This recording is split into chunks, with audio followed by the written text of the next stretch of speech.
There is a connection between the paranormal, UFOs, and the myths of ancient history. The clues are scattered across the landscape from a forbidden past, maybe even in your own backyard. There is a connection between the true nature of our reality, consciousness, and the unexplained. I'm Carl the Crusher. Let's explore the unknown. Welcome back, Crusher crew.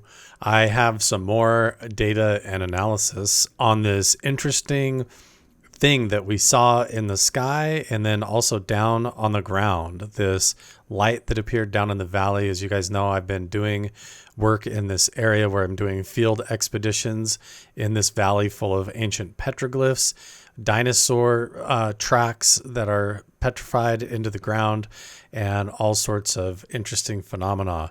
And what we did was we started this experiment where we're doing this contact protocol, this CE5 meditation, or this reverse remote viewing that we hear Jacob Barber and this UFO capture and recovery teams talking about, how they go out and capture these egg-shaped UFOs that actually come out of the ground. And so we went out and experimented, and we had this thing appear down in the valley. And I know I got a lot of criticism. People can say that it's just campers or somebody over there with a flashlight or whatever.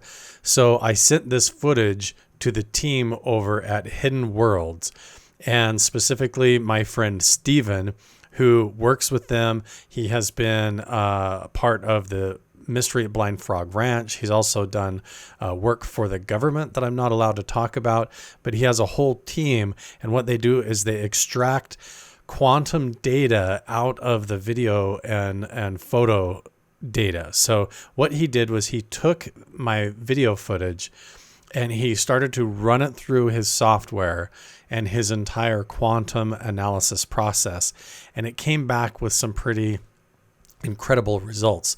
The first thing that he concluded right off the bat is that it's impossible that it was a flashlight or that it was just somebody over there with a motorcycle or campers. He concluded that that was definitely not what the light was. He also did an analysis even on just the little flash of light that appeared right up close to me, saying that even just that alone was full of all kinds of unusual quantum toroidal energy fields and data around just that little flash of light, and that it is not a lens flare. So when we go back to this breakdown, you see how he zoomed in, and you see that rectangle in the middle where you have this egg-shaped light and the flash of light in the foreground. And then he runs that through the software, and he gets this entire lattice of quantum data. Now, this is all just rough. He's going to have a final video that he puts out and then he comes back with. But as he's doing the work, he's like, holy shit, Carl, you're actually capturing something very strange. And he's worked on very high level incidents like the Nimitz incident, the Tic Tac UFO, a lot of that stuff. And so I trust a lot of his opinions and his work, and I always send the footage and the data off to him, as well as work with the Modular Unidentified Phenomena Alert System.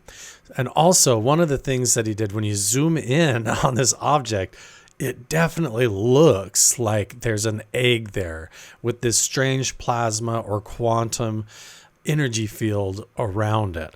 So my friend Steven and Hidden Worlds, they have worked on some very high profile situations like the Nimitz incident, the Tic Tac UFO, and even government contracted work. He also has done a lot of stuff on the Mystery at Blind Frog Ranch, the TV show on the Discovery Channel. And so when he goes to work on my projects, I'm really honored that he does this. And he has spent hours and hours working on this since I put the video out. And what he has sent me, this is not the final version. I want you guys to keep in mind that he's going to produce a final video for me and give me permission to use it. He didn't originally want me to show you what I'm about to show you.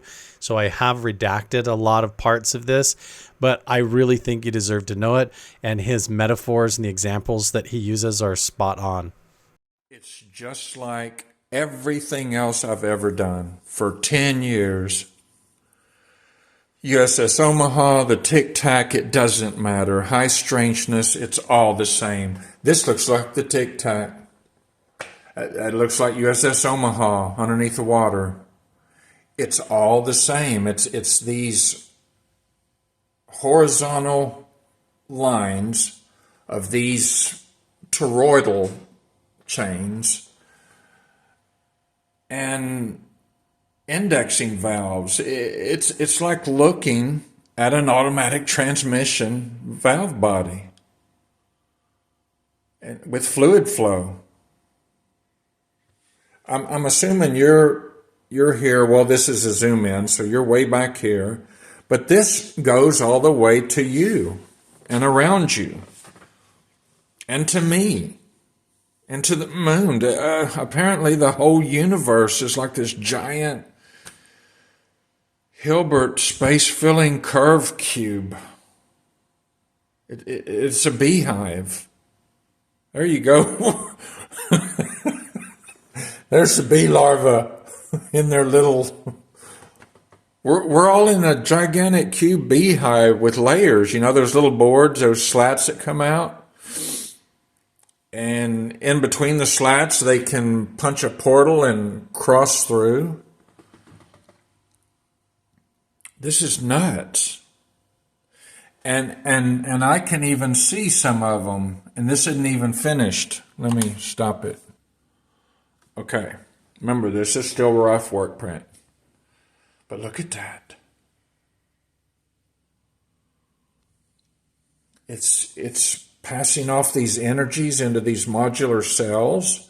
Here they're forming the egg. And no doubt, this is why metamaterials look in layers. They're probably spinning this up and adding. Anyway, I think this is a little egg factory. They're coating that thing. That light you saw, it was probably actually giving you an egg. And then over here, this blip, I think it was trying to make you another egg. Wow, look how tightly confined that is, man. It's just amazing. And it duck dives here, comes out here. You'll see this pop over to there. You know, I was a mechanic. I ran a car shop, and this reminds me of fluid flow. Red transmission fluid. And look, they're like little wasp larvae. They're inside their little cubby holes. You know, you've seen wasp nests before. Oh, look at this dude. Hello, mate. You're all right, mate. These were what you were fooling with. They heard you, whatever they are. And I don't know what else to show you guys other than that's what you're looking at right here.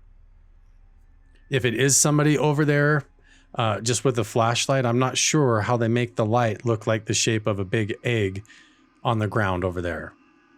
But that's what it looks like, a giant glowing egg sitting on the ground in the middle of the valley where all these ancient petroglyphs and artifacts are. I also admit in this video that I do not know if some of the lights in the sky are satellites or space debris or whatever, and if all of this is just coincidence, because you have the object in the sky, then you have this light on the ground, you have this blink of light much closer, obviously at ground level, that appears right there, and you have multiple corresponding and synchronous events that are happening all at the same time. And this is happening as I'm filming myself and I'm doing the contact protocol that we've been discussing. So when it actually works, I'm not sure what everybody expects, but this is what it looks like. This is what happens. You see these anomalous orbs of light in the sky, and then you have something appear down on the ground that looks like it actually vanishes right into the mountain, like it literally goes transmedium and disappears into the ground and just completely vanishes. And this has all been described on so many different whistleblower accounts now that it's difficult, that even when you catch it on camera, I know that this is a 720p camera and there is a big gap between actually being there and what you see on camera, but that's not all. Remember, I mentioned that at home, just a few miles away, is the Modular Unidentified Phenomena Alert System, the MUPAS device. As soon as I was done filming this video and done with my research field expedition behind my house, I was able to go home and match up this exact gamma wave radiation and do a journal entry about this event. This is what the gamma wave radiation looks like. You see a giant dip in the gamma signal, and then the gamma noise arcs up in a giant wave, and you see all of these spikes in gamma radiation that happened simultaneously at the exact same time as we filmed this egg in the valley.